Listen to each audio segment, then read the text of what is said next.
Assalamualaikum warahmatullahi wabarakatuh. Perkenalkan, nama saya Paula Najwa dari Kejuruan Teknik Komputer Angkatan 1 tahun 2025. Untuk tugas hari ini, saya akan menjelaskan fungsi dari komponen pembentukan jaringan. Ada switch, hub, router, access point, dan integrate device.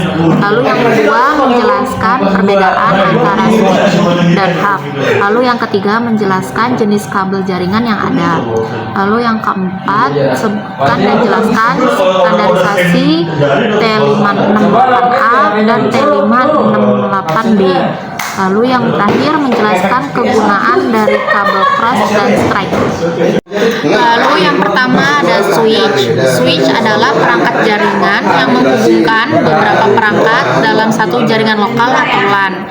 Switch membaca alamat MAC media access control, lalu meneruskan data ke port yang terhubung dengan perangkat tujuan. Nah, ini salah satu contoh dari switch. Lalu yang kedua di sini ada hub. Hub adalah perangkat jaringan yang juga menghubungkan beberapa perangkat. Hub berfungsi sebagai titik pusat koneksi yang memungkinkan komputer, printer, dan server itu mereka saling berkomunikasi.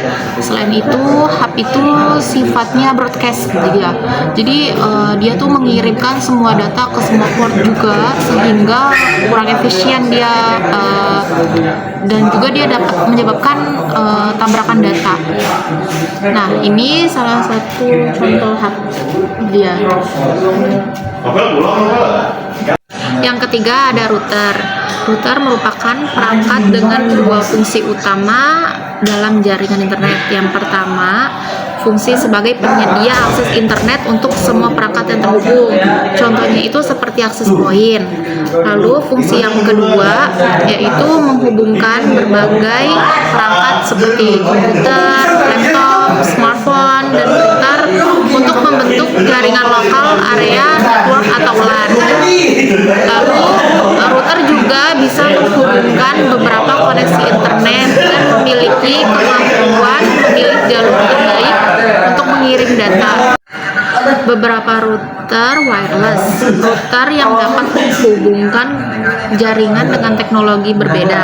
Router bekerja dengan mengatur dan menghubungkan perangkat ke jaringan serta harus terhubung ke Internet Service Provider atau ISP untuk mendistribusikan data. Nah, berikut ini adalah contoh router ya.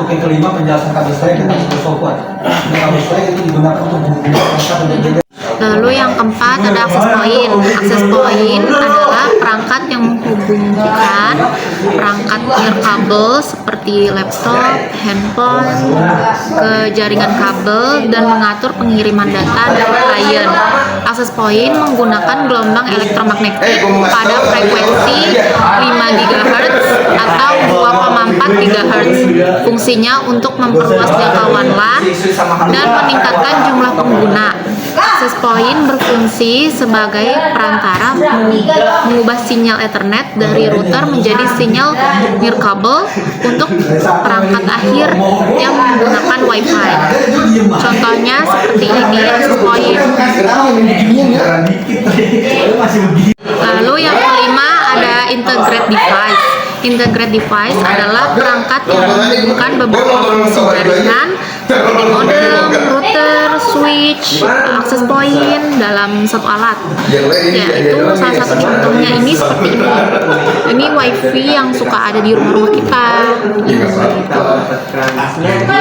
Lalu perbedaan switch dan hub. Switch itu mengirim data langsung ke perangkat tujuan, terus dia lebih cepat dan efisien. Terus kita juga bisa belajar alamat MAC media access control. Terus dia juga jaringannya dia modern. Kalau hub dia mengirim data ke semua perangkat, itu broadcast gitu ya. Terus dia kurang efisien karena rawan tabrakan data. Lalu dia tidak bisa membedakan perangkat. Terus dia juga jaringannya kecil. Selanjutnya jenis-jenis kabel jaringan. Yang pertama ada kabel twisted pair. yaitu adalah kabel tembaga yang menggunakan sinyal listrik untuk mengirim data, tetapi rentan terhadap gangguan nih. Nah, tipe utama yang digunakan untuk kabel LAN adalah UTP tanpa pelindung dan STP dengan pelindung. Kabel ini umumnya menggunakan konektor RJ45. Jumlah militan pada kabel juga bisa mempengaruhi ketahanannya terhadap gangguan. Nah, dengan kabel Cat5e dan Cat6 sebagai yang paling banyak digunakan saat ini. Kabel Cat5e dapat mentransmisikan data hingga 1 gigabit per second, sedangkan Cat6 memiliki kemampuan 10 gigabit per second. Lalu selanjutnya ada kabel koaksial, yaitu kabel tembaga yang menggunakan tenaga listrik untuk membawa data. Kabel ini mempunyai pelindung atau shield sehingga lebih tahan dari noise dan dapat membawa data dalam jumlah besar. Kabel koaksial digunakan pada Network Operating Center atau NOC untuk menghubungkan kabel modem termination system atau CMTS dan peralatan-peralatan satelit. Kabel ini dulu digunakan untuk jaringan, sekarang lebih umum untuk TV kabel karena proses instalasi yang rumit dan harga yang mahal.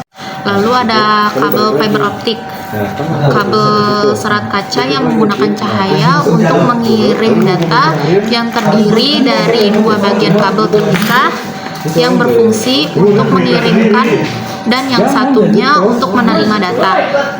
Karena dapat mengirimkan data dalam jumlah besar, jadi kerjanya sangat cepat dan tahan gangguan, sehingga digunakan untuk internet backbone yang menghubungkan IPS dengan internet, ataupun untuk enterprise network, tapi tentu saja juga dengan biayanya yang mahal. Lalu ada kabel standarisasi T568A dan T568B.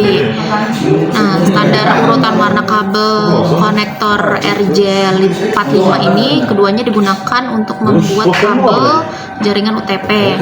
Nah, untuk kabel T568A itu ada putih hijau-hijau, putih orange biru, putih biru orange, putih coklat. Lalu T568B ada putih orange, hijau biru, putih biru hijau, putih coklat. Lalu ada kabel straight atau lurus menggunakan urutan yang sama di kedua ujungnya. Misalnya T568B dengan T568B digunakannya untuk PC menghubungkan ke switch, hub, atau router. Bisa juga switch, hub, ke router. Pin-pin pada konektor kabel twisted pair digunakan oleh pelaku jaringan untuk mengirimkan dan menerima sinyal data. Pada komputer, pin 1 dan pin 2 digunakan untuk mengirim sinyal data, dengan pin 3 dan 6 digunakan untuk menerima data sinyal.